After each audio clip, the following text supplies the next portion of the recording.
Welcome to Mark Golf. So the temperature has just plummeted, it's coming in and we're going to be chilly on that golf course, but you're still trying to get the same sort of distance that you get in the summer, which is really hard work, and generally you're trying to get distance with the driver all year round, full stop.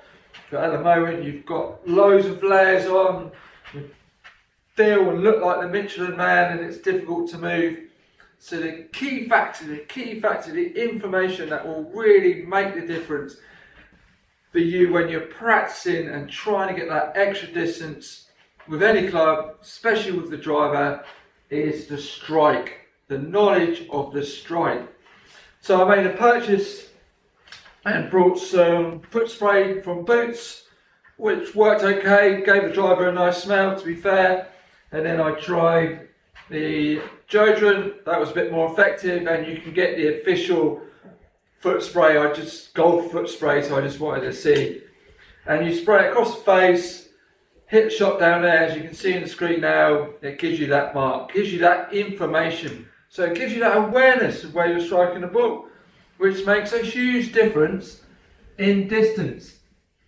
So the breakdown, if you are similar to this one on the screen now, scattered all over the face, so we've got one in the toe, one in the middle, one up quite high and one in the heel. So we're scattered all over the place. If you're in that scenario, you need to book a coaching session. Book it in. I can't help you with that. That's extremely difficult. I don't know what is required for you to adjust that, I'd be guessing. So there's a good chance where there's a big variable in there, so that needs to be corrected.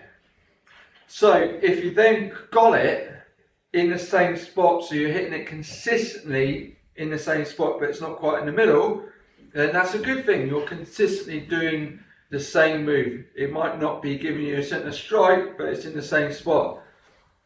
So then you could do a static address. So if you're hitting it in the toe consistently, then just set it up slightly in the heel.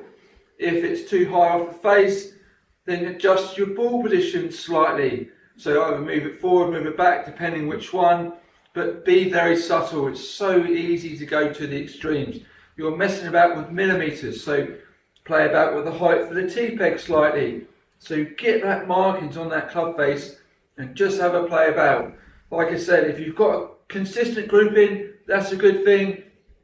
A static, slight change of the tee peg, slight change of ball position forward and back, just make it quite subtle, because the difference that you're changing a few things. So if you keep it subtle, you're not affecting the swing path as much, you're not affecting the launch as much, the dynamic loft. So just make those subtle changes. Scattered, book in a coaching session. So to give you some awareness and how to help out with regards to how the effect of the strike. So if you hit the club an inch above, it will vary depending on the manufacturer slightly. So if you hit it an inch above the sweet spot, that adds 5.2 degrees, but takes down 1,000 spin. So if you're going to miss it, you want to miss it from the middle up, not right on the top, and that will give you a higher, more powerful fly and flight. The place where you really don't want to hit it is down the bottom. So that's the stat the other way. So it takes off 5.2 degrees and adds 1,000 spin. So that's the last thing you want. So that information of where you're striking it in the vertical plane is very important. So on the horizontal, if you're hitting it in the toe, big loss of distance. If you're right-handed golfer, that's left-handed spin. If it's in the heel, loss of distance again, ball speed, and right-handed golfer, that's off to the right. So that's very important information, because you could be seeing your ball in the toe hit, hooking to the left, and you've got the club face open, and you might be then trying to open the club face, trying to change it, and it's where you struck it on the face. So the most important thing with the driver, with the information to get over this winter while you're practicing, get a bit more distance while you look like the Michelin man, is the strike. And you can do it with a spray in the face, hit it down there, and you'll see the strike. Best of luck. Any questions or comments, please send them through. Give us a good thumbs up, and I'll see you soon.